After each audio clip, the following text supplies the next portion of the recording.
Welcome to Pindar Poetry. We hope you learned something new. You'll start by confirming both monitors are connected and detected. That ensures the OS can extend your desktop. Open Display Settings and choose Extended Mode, then pick which screen is primary so apps open predictably. Once done, match resolution and scale factors to avoid mismatched window sizes and cursor jumps. You're beginning the split screen workflow deliberately.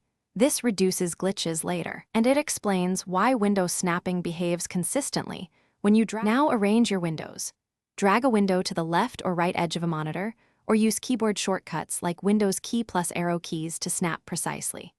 For more control, use 1/2 or 1/4 splits by dragging to corners, or enable advanced snap layouts in your OS.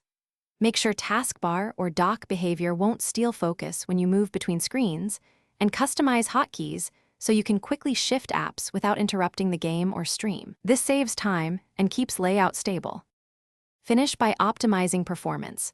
Run games or apps in borderless windowed mode for seamless switching, and match refresh rates across monitors to reduce screen tearing.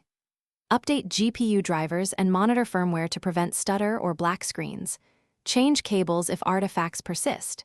If you see wrong output or input lag, check FPS limiters, VSync, and confirm cables are in the correct ports. A key troubleshooting tip: temporarily mirror displays to verify hardware works, then switch back.